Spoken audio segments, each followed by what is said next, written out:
Donc, dans ce cas comme ça, la police dit objecté, et tu vas dire la police objecté. On a la cour aux îles, moi, on a le dossier. En ce moment, moi, on a le dossier de la cour. Parce que le mardi soir, on gagne tellement de doutes dans la tête.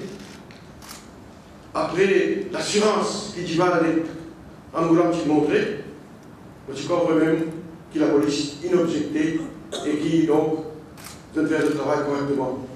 Et le magistrat donc qui décide là de cette chose. Quand on a la cour aux îles, on a l'apprendre maintenant qu'il y a 3 cas contre Mme Amlon. Cause numéro 617 bord 213, 618 bord 213, 619 bord 213. 3 cas. Un, carrying out the financial services sans license. Deuxième, conspiracy. Troisième, money laundering. Et dans tous les 3 cas, mon camarade, on a dit qui n'a jamais qu'à limite de notre caution. Qu'est-ce qu'il a? No police objection. Et vous deux autres, mon camarade, no police objection. L'in mislead the house. La police n'a l'autre pour pas bien objecter qui Madame Lady Kabar relâché sous caution.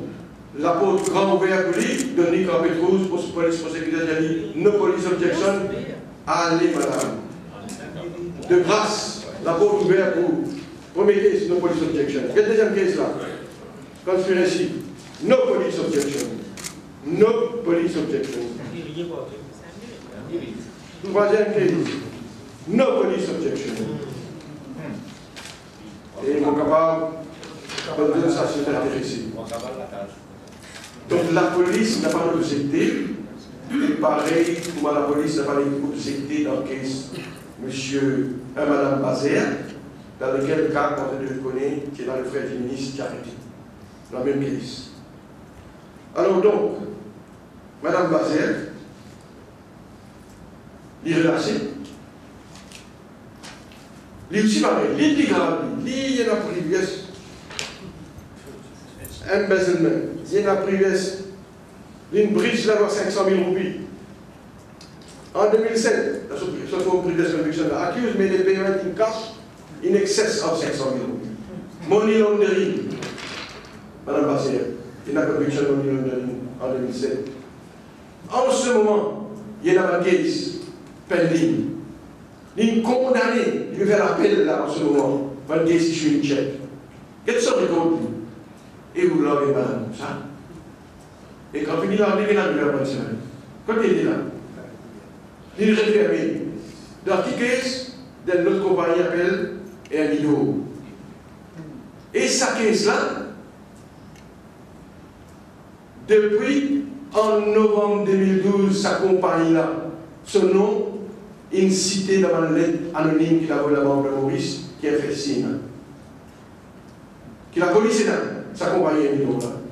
Donc quand là, madame Bazer, quand la police là, madame Bazer, pour lui, il y a aussi. Tu fais déjà enquête d'une compagnie dans qui il était une nouvelle rôle majeure, et ils ont dit la police, donc après une semaine, ils ont découvert ça, une réelle.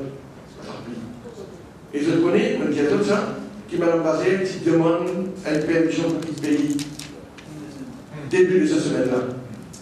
Qu'est-ce qu'il y a devant la cour politique pays aller? Et si tu quittes le pays, tu allais, parce que vous gagnez la caisse et une motion qui est écoutée lundi.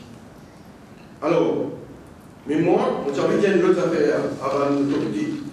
Aujourd'hui, il y a sa case, l'enquête peut faire de sa compagnie EMIO là. Sa compagnie-là, qui ne va pas faire de policy scheme, il veut faire laundering. Tu vas trouver là, il dit qu'il met 1 million de roupies, il met 5 millions de roupies dans 10 mois. Comment on capable ça? Et la monnaie peut sortir dans quelques sources étrangères, il rentre dans sa compte, sa compagnie-là. Et il a une vingtaine de personnes qui actionnaient dans sa compagnie-là. Donc, en ce qui concerne sa compagnie-là, c'est pas un cas classique de policy scheme, c'est un stratagème que je trouvais pour blanchir la monnaie qui peut sortir quelque part au pays. Alors, une somme d'argent importante paiera dans le compte de sa confinera dans le compte de sa compagnie là, et sa compagnie là peut blanchir dans la salle, peut payer l'actionnaire de la compagnie, et il y a un cas, il a investi 1 million de roupies, et dans un an, il gagne 12 millions de roupies. Pas mal, non?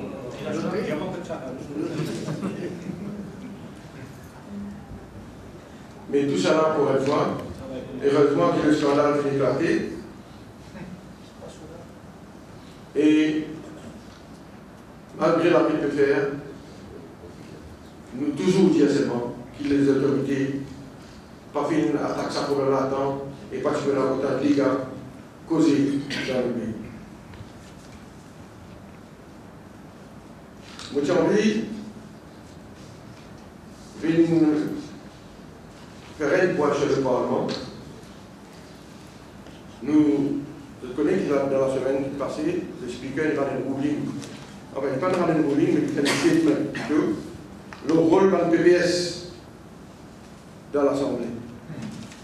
Parliamentary Private Secretary's Representation. Alors, le speaker dit à nous qu'il prend l'autre, il vient ici, il return oral representation de la PPS pour qu'il y ait PPS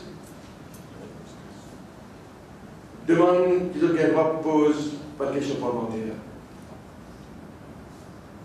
Pour nous, c'est une coïncidence, ça, qui s'est arrivé maintenant. Quand mardi après mardi, nous perculons le gouvernement, le ministre, avec pas seulement bien que, mais une question qui va camarade poser. Aujourd'hui, nous trouvons le rapport de force du Parlement. Chaque mardi, c'est une masse gagnée, largement par l'opposition. Alors, la majorité gouvernementale peut venir avec une colorable device. Donc, prendre le temps qui a alloué à ma question, parce que j'étais naziste aujourd'hui en Tille, mademoiselle Antille qui pose question, parce qu'il est pas de PPS, et aussi le chief whip il nous a posé une question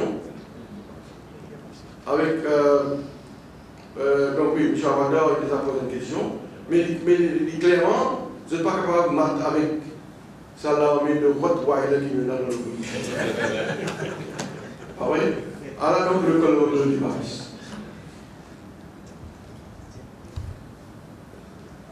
Mais nous dit le speaker qui c'est la majorité gouvernementale qui m'en met avec change the goalpost, peut changer les règles du jeu. Jamais depuis 1988, depuis que the office of PPS est créé, à l'époque, par le gouvernement, quand le Premier ministre, alors Jean-Louis Jacquelin. Depuis ça, l'époque-là, en 1988, the office of PPS was created.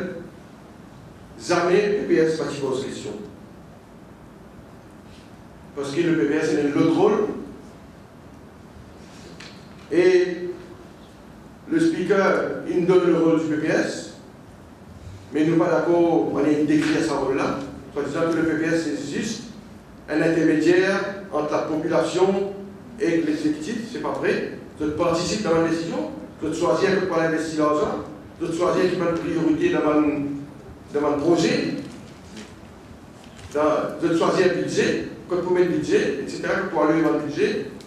Donc c'est l'exécutif qui fait ça.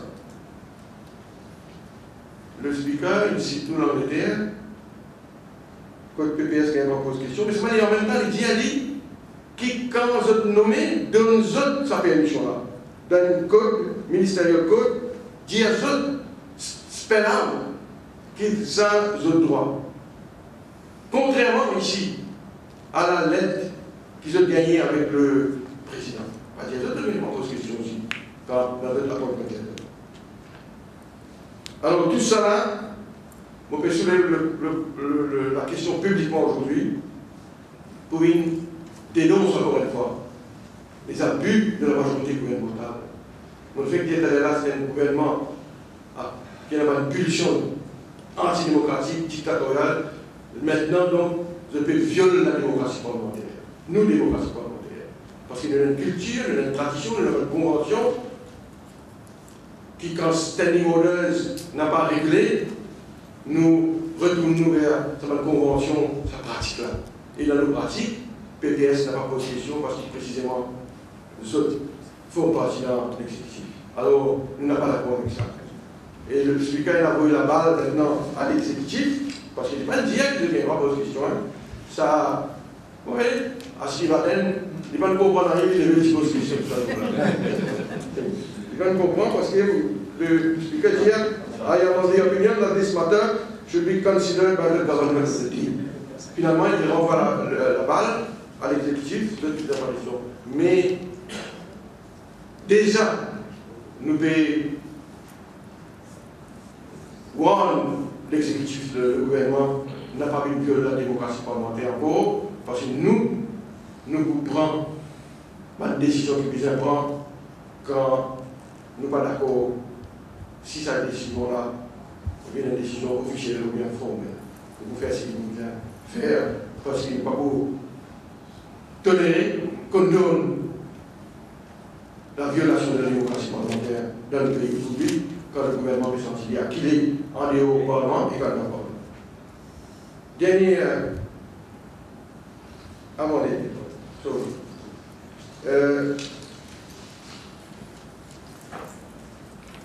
Justement, les lois du travail. Je connais qu'à chaque soubron, il a envoyé une lettre à tout le parlementaire, au président de la République, et il dit le président de la République, en tant que président, de ne pas assent to the two bills. Donc, le JWF et le JNP, dirigé par Ashok Soubron, il write a letter to the President DTI formally call on you not to assent to the two amendment bills, ou bien not to proclaim the controversial sections of the two bills that jeopardize the fundamental right of the working class to Mauritius. Dès 3 jours après le premier. Un syndicaliste vient donc maintenant faire appel au président parce qu'il a le droit constitutionnel de ne pas assent, ou bien de ne pas assent à certaines sections clauses de la Bible. Et la raison qu'il donnait, ma camarade, il est bon que je le connais, la raison qu'il donnait, il dit, elle est prouvée que le ministre du Travail tient en possession d'un document important qu'il utilisait circule à la Chambre, donne un travailleur, donne un syndicat, donne l'opposition, et qu'il a caché ce document-là. C'est dans ce séminaire, quand nous avons fini de causer, qu'il fait référence à un important document qui s'appelle Memorandum of Technical Comments on the Employment Conditions Amendment Bill 2013 and the Employment Rights Amendment Bill 2013. C'est donc un important document qui est sorti, qui émane depuis l'ILO. Et ce document-là, là-dedans, dit que l'ILO encourage encourage le gouvernement de partager ce document-là, share ce document-là avec les Workers Employees Organization pour continuer et constructive dialogue on labor law. Donc, le président a le devoir de montrer ça, de partager ce document-là avec les syndicalistes et aussi avec l'opposition, évidemment. Et il dit dans ce discours seminaire, il dit I obtained it early in the morning. When I go through the document, I would gladly give a copy to the honorable leader of the opposition. Mes amis disent donne-moi ça. Et parce qu'il est libre de la démocratie, etc. Alors, c'est une raison, à part les autres raisons qu'il y a dans la lettre qui vont prévenir, devant différentes clauses sur lesquelles on a la campagne, mais principalement dans un document qui le ministre une cachette, une withhold, pas une partager, pas une circuler comment les idées circulent d'après la demande de ILO lui-même. Alors, nous solidaires avec le camarade Soubron, nous pensons qu'il y a un bon groupe sécuritaire, qui servi la Constitution, les provisions de la Constitution. Ce n'est pas très souvent que ça se fait. Donc, il vient donc à trois paroles du président, comment la Constitution autorise de faire, et nous sommes entièrement d'accord avec ce qu'il fait solidaire avec lui.